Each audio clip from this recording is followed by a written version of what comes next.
Amém? Como já tinha dito, vamos continuar nossa pregação expositiva através do livro de Atos dos Apóstolos, lendo o capítulo 22, de versículo 1 até versículo 21, sendo isso de fato um discurso contínuo.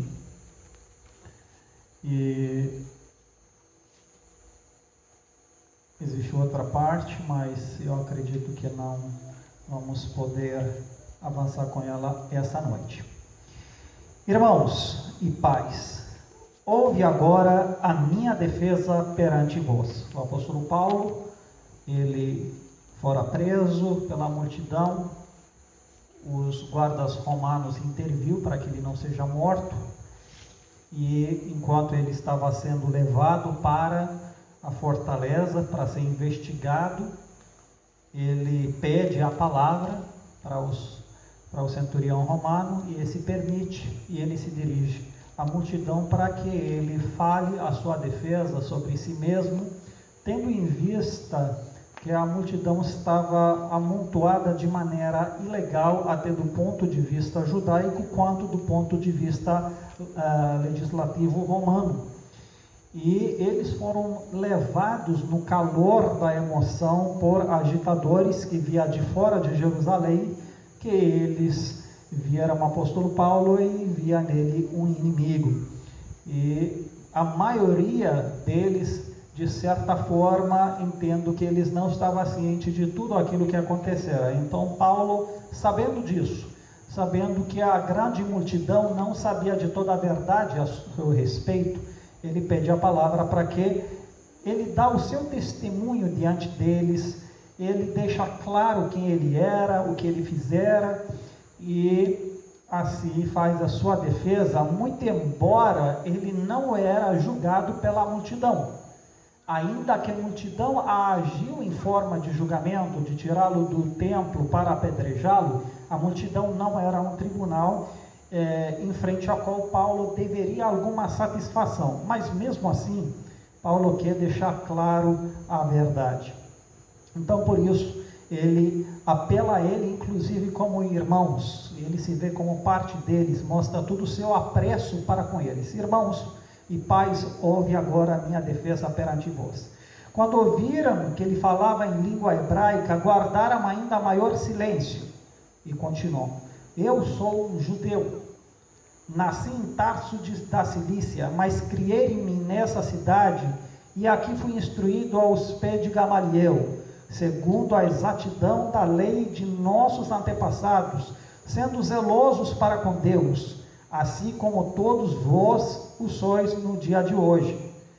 Persegui este caminho até a morte, pretendo e metendo em cárceres homens e mulheres, de que são testemunha o sumo sacerdote e todos os anciões, desde recebi cartas para os irmãos, e ia para Damasco no propósito de trazer manientados para Jerusalém os que também lá estivessem para serem punidos. Ora, aconteceu que indo de caminho, já perto de Damasco, quase ao meio-dia, repentinamente grande luz do céu brilhou ao redor de mim.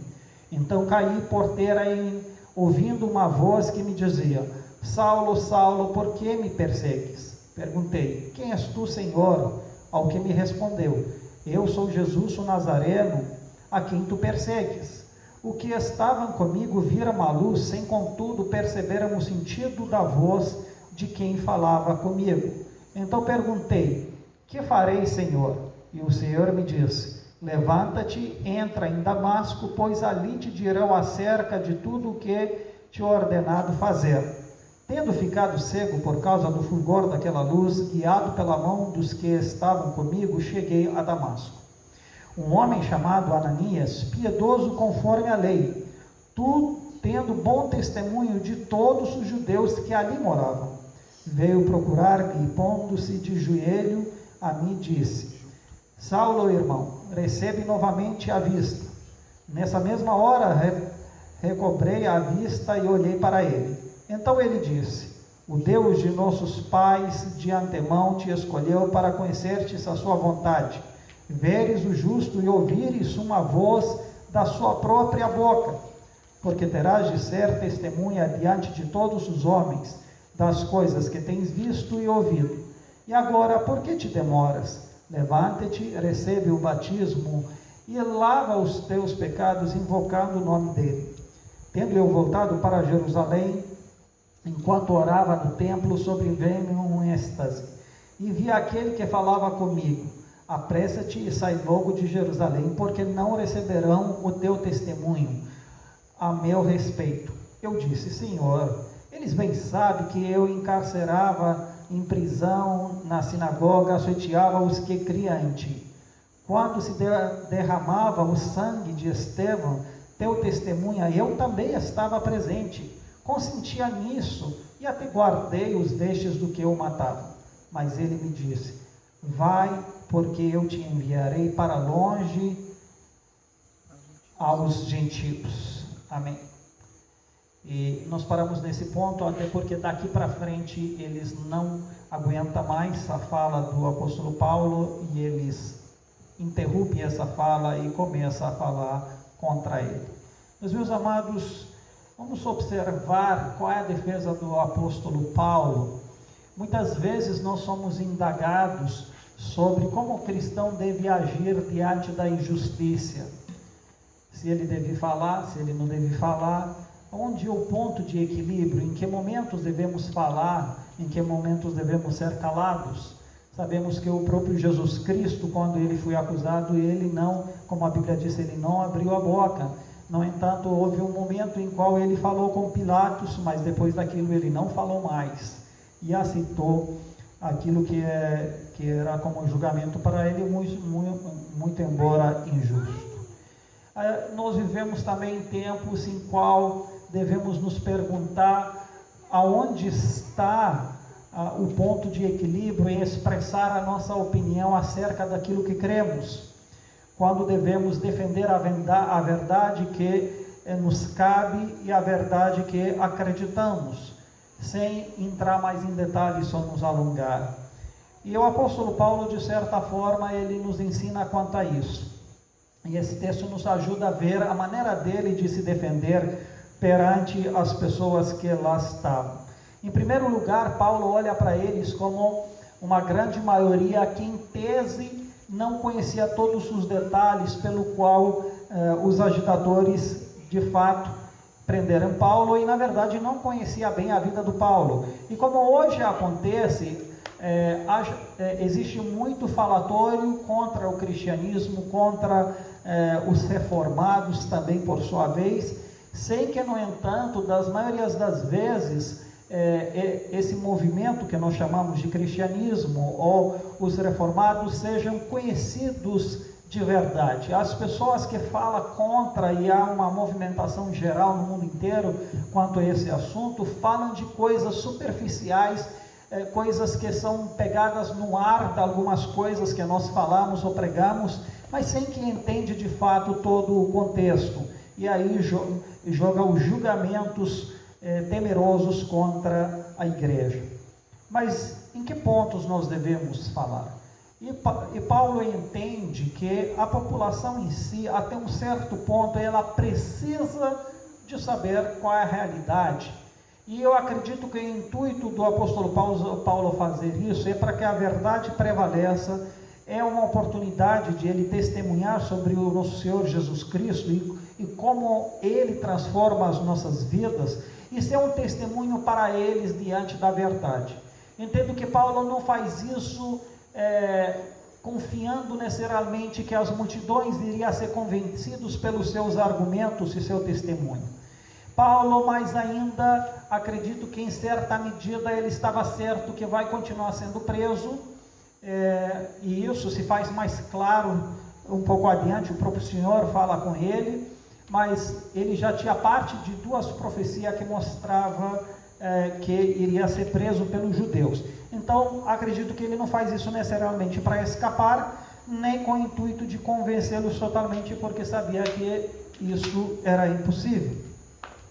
E então, nesse ponto, entendo que nós, como cristãos, devemos olhar as nossas motivações e com essas motivações ter a atitude certa de construir uma defesa ou uma fala que mostra a nossa posição. E partimos do pressuposto que mesmo mostrando a verdade e deixando as pessoas sem argumentos, a gente sabe que ainda isso não é suficiente, porque o cerne do problema das pessoas em falarem ou serem contra o cristianismo não é necessariamente o argumento ou a lógica dos nossos argumentos, mas sim o coração contrário a Deus, a maldade e, no final, a desobediência a Deus e a tudo que está relacionado a Ele. Um coração distante de Deus, que não quer se submeter ao Deus soberano. E então, contra isso não há argumento, a não ser a palavra de Deus que os convence pelo seu Espírito Santo para se arrependerem dos seus pecados.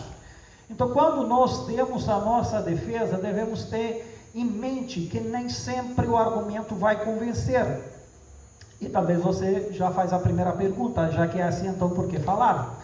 Mas veja, há necessidade que a verdade ela seja dita, que ela serve de testemunho, e testemunho para a verdade. Paulo também sabia que isso talvez não ajudaria necessariamente para ele escapar. E em certas situações a gente precisa falar, mesmo que isso não vai salvar a nossa pele, quando somos perseguidos por causa da verdade, mas ainda assim precisamos deixar claro para que eles façam as coisas e façam ciente da verdade. Assim como Jesus disse para os Pilatos qual era a verdade, mas não insistiu com ele, não tentei convencê-lo, apenas disse qual é. E Pilatos realmente, ele teve que fazer isso contra a verdade sem argumento. E ele mesmo disse que não vejo nenhum mal nesse homem. E até a esposa dele disse para ele, não tenha nada com esse, pois ele não fez nenhum mal. Mas ainda assim ele queria mais um argumento, apesar de ele mesmo não ter nenhum argumento contra, e diz a Jesus, não sabes tu que eu tenho o poder de te libertar ou de te castigar? E foi naquele momento que Jesus disse, você na verdade não tem poder nenhum, a não ser que te fui dado pelo meu próprio Pai. E ali parou, mostrando que ele não tinha tanto poder quanto ele de fato acreditava que tinha. Então, nesse ponto, eu acredito que existem situações, existem momentos em qual nós devemos falar, para deixar ciente qual é a verdade, mas não insistir e tentar ganhar no argumento. E Paulo se refere a essa multidão com carinho, como um deles, e mostrando que ele tem respeito por eles e pelas autoridades, coisa de qual ele, na verdade, indiretamente foi indagado. Aqui diz irmãos, que se faz uma com eles, ele não se vê algo separado dos judeus, ele não se vê contrário aos judeus, e pais se refere aos pais eclesiásticos da igreja, e que ele os respeitava e os chama dos pais. Então Paulo mostra duas coisas. Primeiro, que ele se vê uma com os judeus. Segundo, que ele respeita as autoridades dos judeus. E isso já era suficiente no seu trato para mostrar que ele não veio para trazer uma revolução, ele não veio para trazer uma nova filosofia, mas ele era um judeu genuíno, que ele fora convencido daquilo que era Messias. E ele eis a minha defesa perante vós. E quando ouviram que ele falava em língua hebraica, guardaram ainda maior silêncio. Então, de novo, Paulo faz uso da língua materna dos judeus, que não era tão comum a ser falada naquele tempo, e mostra assim nisso também a sua profundidade e genuinidade em ser um judeu e valorizar aquilo que era judaico. E aí eles mesmo, diante disso, eles fazem mais silêncio, mostrando o respeito por aquilo que eles tinham a respeito, e ele falando em língua hebraica. E Paulo começa pelo quem ele era, ele se faz conhecido, quem sou eu na verdade. E ele começa desde a sua nascença para deixar claro a sua linha e a sua identificação com o povo judeu. Eu sou judeu. Sem nenhuma sombra de dúvida, eu sou judeu, eu não sou grego, eu não sou outra coisa, muito embora Paulo tinha dupla cidadania, aí ele faz apelo a essa um pouco mais tarde, mas ele diz, eu sou judeu, eu sou como vós, eu sei o que é ser judeu. Nasci em Tarso da Sicília, mas criei-me nessa cidade.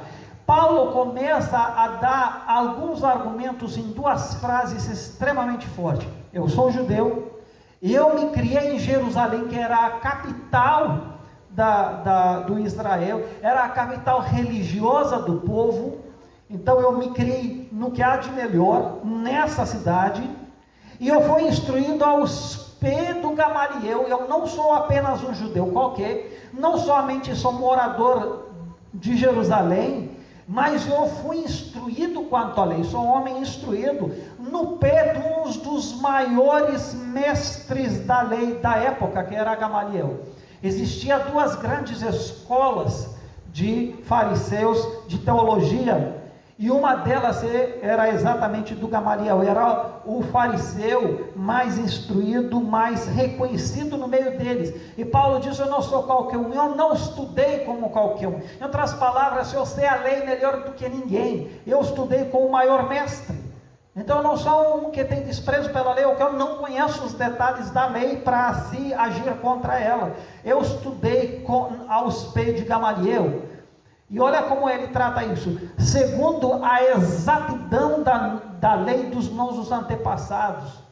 Ele era exato nisso, e os fariseus eram muito fortes. E Paulo mais tarde mostra que ele era um fariseu feroz quanto a isso, na exatidão da lei. Por que ele fala disso? Porque essa era uma das acusações que foram trazidas contra eles, que ele fala contra a lei. Sendo zeloso para com Deus. Então não somente era um homem acadêmico, mas era um homem que tinha zelo para com Deus. Ele tinha um coração para servir a Deus. E aqui ele se identifica e mostra: eu também era com vocês. Assim como todos vocês hoje. Eles tinham zelo, porém sem entendimento. Perseguir esse caminho se referia aos cristãos, assim como eles eram denominados como o caminho. Perseguir esse caminho até a morte, prendendo e mantendo em cárceres homens e mulheres, mostrando que Paulo ia até o fim naquilo que ele acreditava pela lei, pelo todas as questões judaicas, por ele entender que o caminho era algo contrário. Então Paulo traz isso, e ele traz agora as autoridades eclesiásticas deles reconhecidas no meio a seu favor. Diz: de qual são testemunhas? O sumo sacerdote era o maior sacerdote, se podemos dizer dessa forma, no meio deles. Ele leva como testemunha os sumos sacerdotes e todos os anciões do conselho. Então veja quantas coisas Paulo traz à tona para mostrar que ele estava muito ciente daquilo que fazia, que ele era um judeu genuíno, que ele andava em obediência, em acordo com os anciões e com o sacerdote. Então não era algo que teria chance alguma de inventar alguma coisa, ou tinha algum intuito de fazer alguma coisa contra o tempo. Com todos os seus argumentos, não havia como. E ele nos traz uma nova filosofia, mas ele mostra o que, no entanto, aconteceu. Destes, quer dizer, dos sacerdotes e anciões, recebi cartas para os irmãos e ia para Damasco, no propósito de trazer mantidos para Jerusalém os que também lá estiveram, para serem punidos. Então Paulo mostra que ele ia não somente em Jerusalém, mas em outros lugares para trabalhar a favor do judaísmo, assim como eles entendiam. Se nós pararmos nesses primeiros 6 versículos, a multidão, o que poderia haver? O que você pode vislumbrar olhando para isso? Um grande judeu, um grande acadêmico, um grande espiritual, estudou na pés da Gamaliel, morou em Jerusalém, era zeloso pela lei, era instruído na lei, ele trabalhava com sumos sacerdotes e anciões. O que mais poderia ter um homem judeu? Era um que tinha tudo à sua mão, fazia parte da nata do judaísmo. E aí você pode perguntar, como que a grande multidão estava contra um homem como esse? O que ele fez tanto? Mas houve uma mudança, no entanto, na sua vida, que não foi uma mudança filosófica. E aquilo que vem em seguida mostra o que de fato aconteceu na sua vida e que ele traz, no entanto, o desprezo dos outros. Porque não havia o que aconteceu na vida de um homem como esse para estragar as coisas. Então, algo de diferente teria que acontecer. E isso é o evento da ressurreição. E o contato com Cristo ressurreto, aquilo que ele de fato nem ele acreditava que era a Messias. E acreditava que morreu e fosse e acabou. Mas o próprio Paulo tem um contrato com ele. E nesse encontro, nesse contato com Cristo ressurreto, não havia mais argumento, não havia mais o que fazer. Não era um contato terceiro de alguém que dizia, era ele e ele face a face. E aqui Paulo diz, olha, aconteceu que indo de caminho, já perto de Damasco, quase ao meio-dia, repentinamente grande luz do céu brilhou ao redor de mim. Paulo é muito atento como conta a história, diz ao meio-dia. E é importante isso, meus amados, porque a esse dia Paulo não poderia ser acusado que era bêbado ou que alguma coisa assim, que ele tinha uma visão ou diferente disso. Então era ainda cedo de certa forma e ele não era sozinho, tinha outras pessoas que poderiam testemunhar acerca do evento. Então caí por terra ouvindo uma voz que me dizia, Saulo, Saulo, por que me perseguiste? Ele mostra que a voz que ouvia conhecia ele e conhecia o que ele estava fazendo. E aí, Paulo mostra o seu diálogo. Respondi, porém, perguntei, aliás, quem és tu, Senhor? Ao que me respondeu, eu sou o Jesus o Nazareno, a quem tu persegues.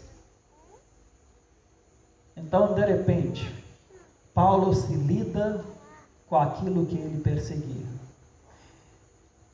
Paulo se lida com aquele que ele não acreditava ser Messias e por isso que ele perseguia aqueles que acreditavam nisso.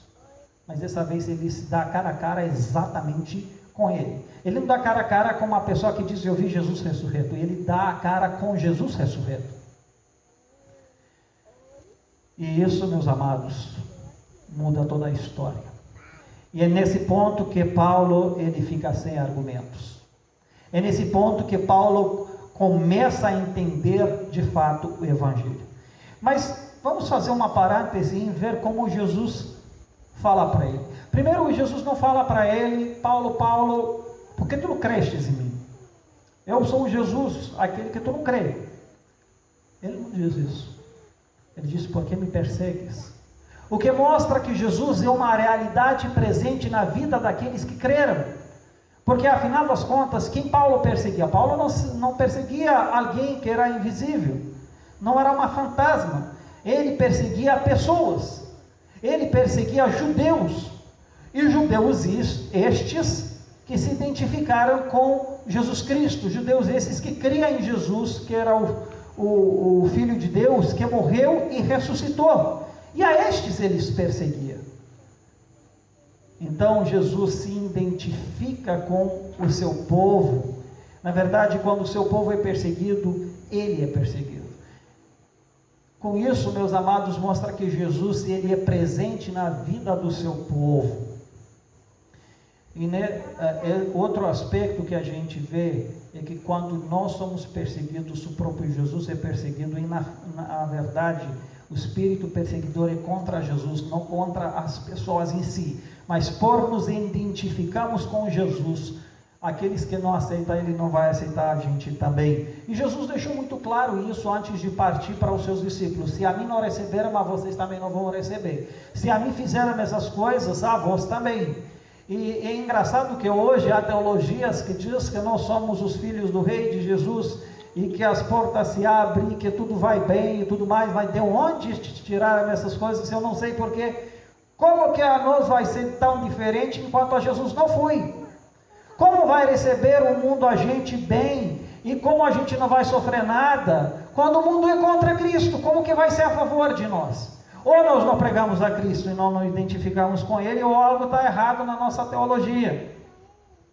Mas se nós nos identificarmos com Cristo ressurreto e Ele está presente em nós, isso por si só atrai a perseguição do mundo em certa extensão, e nós devemos ser cientes disso. Não tem a ver, meu irmão, com quem você é ou deixa de ser. Não tem a ver necessariamente com coisas que você faz. E tem a ver com Cristo que está em você, e isso é suficiente para atrair perseguição.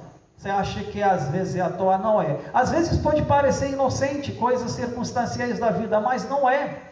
Assim como eu falei domingo passado, de um evento que aconteceu comigo na praça, é engraçado, parece que essas semanas continuam acontecendo.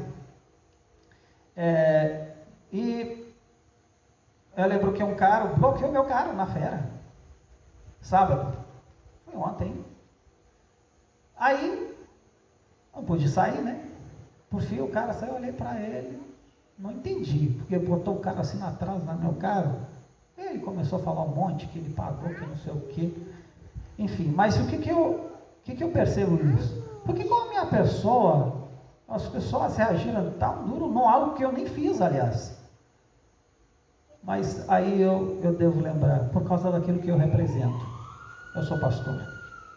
Eu não esqueço ainda o senhor de idade que saiu da loja semana passada e me chamou de tudo que vem na boca, sem que eu nem falei com ele, nem sei nem agora qual é o nome dele, eu também não faço questão, mas assim, eu vi naquilo, vou ser sincero, eu vi toda a voz inimiga contra mim, o ódio que se tem por eu ser pastor. Então vamos continuar, e a gente estava falando como Jesus se identifica com o seu povo, e mostra ao Paulo que ele estava perseguindo de fato a Jesus, não somente aquelas pessoas, e portanto é assim que acontece conosco também. E aí Paulo apresenta de fato Cristo ressurreto para eles. Eu acredito que quando Paulo quis se defender, um dos grandes pontos é indiretamente ele pregar a Cristo para eles e mostrar que o Cristo é uma realidade, ele é Jesus, ele ressurgiu dos mortos, ele é quem diz que era, e ele transformou a vida daqueles que era conhecedor da lei, nos pés do Gamaliel, aquele que estava andando com sumos sacerdotes, mas a realidade do Cristo ressurreto foi suficiente para convencer um homem tão feroz nas escrituras, nas leis, nas tradições, a entender que ele era o Messias e, portanto, deveria segui-lo. E aí, Paulo apresenta a eles algo muito superior a tudo aquele que ele apresentou como conhecimento, que era o próprio Cristo. E isso mudou o seu rumo, mudou ao seu serviço. Os que estavam comigo viram a luz, sem contudo perceberam o sentido da voz com quem falava comigo, de quem falava comigo. Existem duas coisas interessantes aqui. Paulo, ele imediato traz à tona que tinha testemunha quanto àquilo que ocorreu, quanto à voz e quanto à luz, que eram os seus companheiros que poderiam ser questionados a qualquer momento sobre a veracidade daquilo que Paulo estava falando. Mas o fato interessante que não pensei até então nesse fato, mas quando me preparei para falar disso, comecei a pensar. Eles, no entanto, não ouviram a voz, não entenderam. Não é interessante? Jesus ressurreto aparece, ele fala com Paulo, de modo que Paulo o entende, porém os demais não entendem. Eles não ouvem. Paulo é trazido ao conhecimento do Evangelho, mas não se fala mais nada sobre os outros que seguiram o mesmo. E eu achei isso muito interessante. Então eu penso em duas coisas. Uma delas, Paulo era um homem instruído na lei. Paulo conhecia as escrituras do Velho Testamento melhor do que qualquer um, talvez, da sua época. Portanto, Paulo não precisava de um argumento lógico ou teológico. A uma coisa só poderia convencê-lo: a própria pessoa de Cristo ressurreto. A prova que ele está ressurreto. E aí a importância de Jesus falar com ele. Nessa linha também eu entendo que Jesus escolheu essa maneira quanto à vida do Paulo, também por causa do propósito enorme que Deus tinha na vida dele como um apóstolo dos gentios. E Paulo precisava estar muito claro quanto àquilo que ele vai pregar. Mas existe uma segunda coisa que eu estou pensando. Na diferenciação,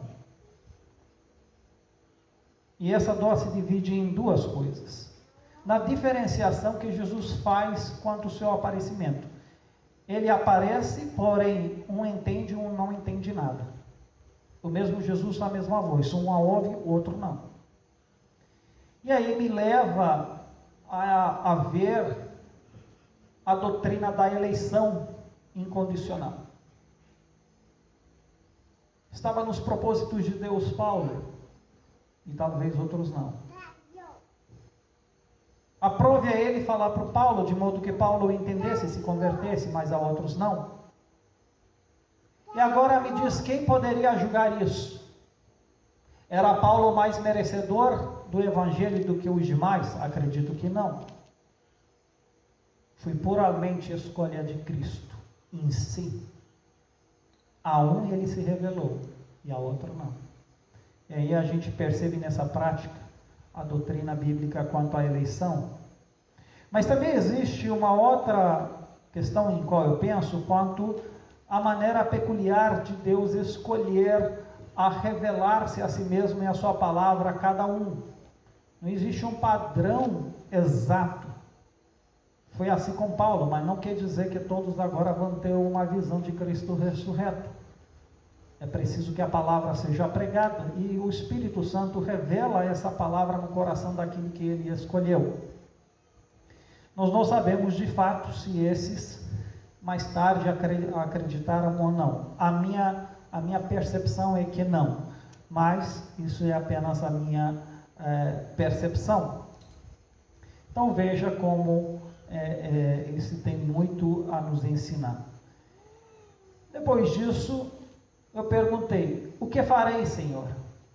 E meus amados, essa é a pergunta tradicional daqueles que realmente estão impactados pela palavra de Deus, daqueles que realmente eles têm um contato real com o Evangelho. Lembra-se quando o apóstolo Pedro ele prega em Jerusalém no Pentecoste e toda aquela multidão arrependida, vendo seus pecados, reconhecendo Jesus como o Senhor, eles olham para o Pedro e dizem, o que faremos?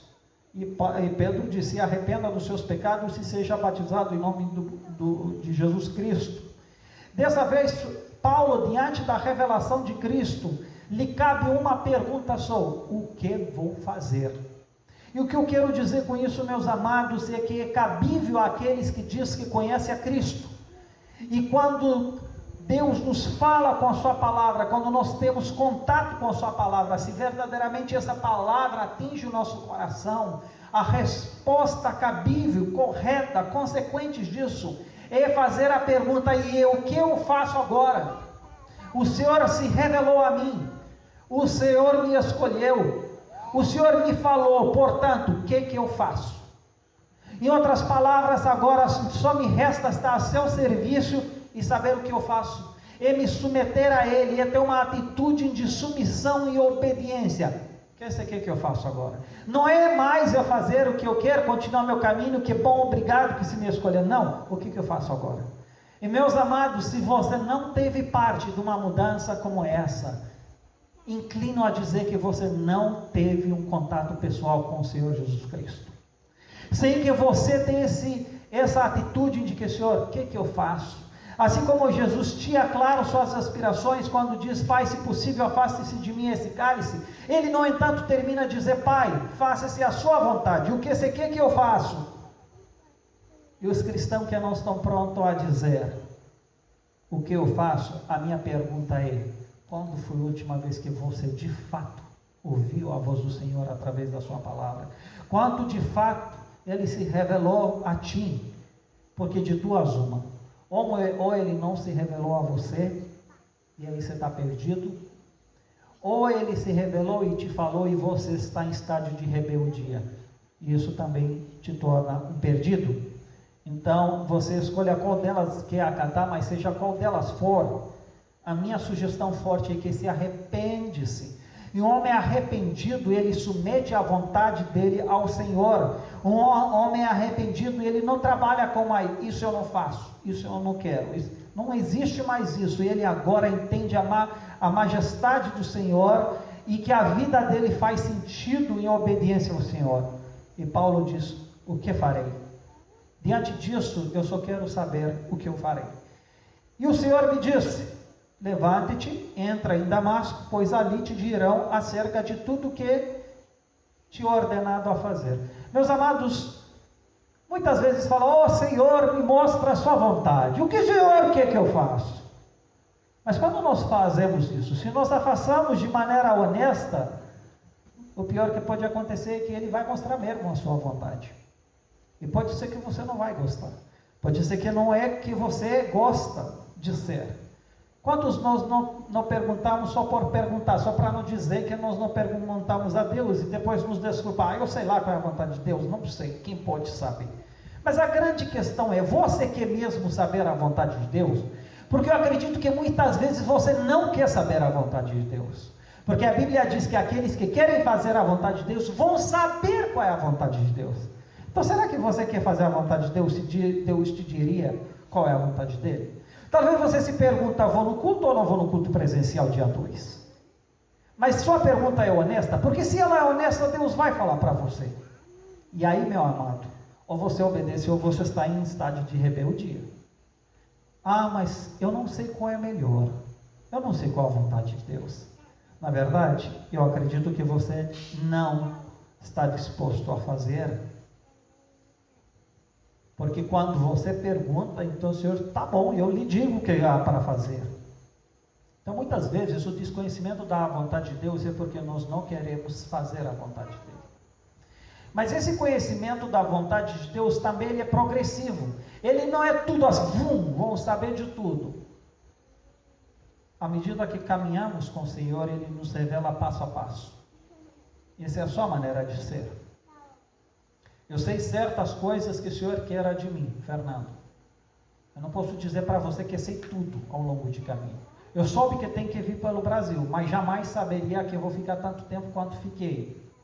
Eu sabia que tem que plantar uma igreja, só não sabia quanto tempo vai levar. Eu sei que tem que ir para a Romênia, mas não quero dizer que eu sei se eu vou ficar para o resto da vida na Romênia ou vou em outro país. Isso eu não sei, mas eu sei que por enquanto eu tenho que ir. Eu sei o próximo passo, não sei ao longo tudo o que vai acontecer. Mas é importante mesmo não sabendo de tudo, obedecer naquilo que sabemos, no entanto. E aqui, o Senhor fala, levante-te e entra em Damasco, porém ali te dirão acerca de tudo que te ordenado a fazer. Veja, Jesus não disse tudo para ele. Jesus poderia dizer logo para ele tudo o que queria saber. Mas Jesus não disse tudo. Diz, faça o primeiro passo, me obedeça, vá lá, e lá vai saber o próximo passo. Mas, meus amados, tem um detalhe aqui que faz muita diferença. Não diz que Jesus iria dizer o que ele ia fazer. Diz que ali te dirão que é ordenado a fazer. Você viu a diferença? Jesus não iria aparecer para ele de novo. A questão é essa. Jesus iria falar, mas dessa vez não diretamente. Jesus iria falar por meio de outros a vontade dele. Quantos de nós, meus amados, desprezamos o pastor, desprezamos as nossas autoridades, desprezamos até os irmãos, como Deus não fala para ele, eu só ouço a voz de Deus, e meu bendito, tu ouve a voz de Deus onde? Deus fala por seus servos, e Paulo, ele não disse, eu sou Senhor, eu só quero ver o Senhor falando, ele diz, se você me obedece, eu disse o suficiente, agora o que eu vou dizer por meio dos outros vão te dizer, e você vai fazer. Meus amados, Deus fala por meio dos outros, e fala por meio do pastor, por isso que Deus colocou o pastor na sua igreja para guiar você, e quantas vezes você desobedece, você volta as costas para o seu Senhor, não é para mim, a igreja não é meu negócio, é um negócio do Senhor, eu sou o seu entregado dele. vão te dizer o que é ordenado fazer. Tendo ficado cego por causa do fulgor daquela luz, guiado pela mão dos que estavam comigo, cheguei finalmente ao Damasco. E ali, meus amados, o apóstolo Paulo entra numa outra parte desse discurso. Mas eu entendo que nós tivemos bastante coisas nessa noite e eu não gostaria de dizer mais do que isso e perder assim a beleza daquilo que nós fomos ouvidos. Eu gostaria que nós, pela graça de Deus, se assim Ele nos permitir, continuamos com essa terceira parte do seu discurso, porque eu entendo que de versículo 12 em diante é uma terceira parte. Primeira parte, Paulo, ele se fez conhecido, ele mostrou todo o seu currículo para os judeus. Em segunda parte, ele mostra o seu encontro com Cristo Redentor, com Cristo ressurreto, e como isso muda, de fato, a sua vida e a sua história. E de versículo 12 em diante, mostra alguns aspectos práticos do seu encontro com Anania e o que se segue daqui em diante. Mas isso vai ficar para outra vez. Que Deus nos abençoe no entendimento da sua palavra, na obediência do Senhor e seus líderes. Amém. Vamos orar? Nosso Pai, nosso Deus, agradecemos ao Senhor pelo teu cuidado, agradecemos pelo Jesus, que o seu Filho amado, que morreu pelos nossos pecados e ressurgiu dos mortos, está à sua destra e ao mesmo tempo nos acompanha em nossa missão. Que o Senhor seja glorificado por Ele e nos ajude a andar na confiança nele e também na obediência nele, obedecendo dele e dos nossos líderes conforme ouvimos. Abençoe a sua palavra para que ela se faz viva e eficaz em cada um de nós e que a graça do nosso Senhor Jesus Cristo, o amor de Deus Pai e a consolação do Espírito Santo esteja conosco e com todo o povo de Deus agora e para sempre. Amém.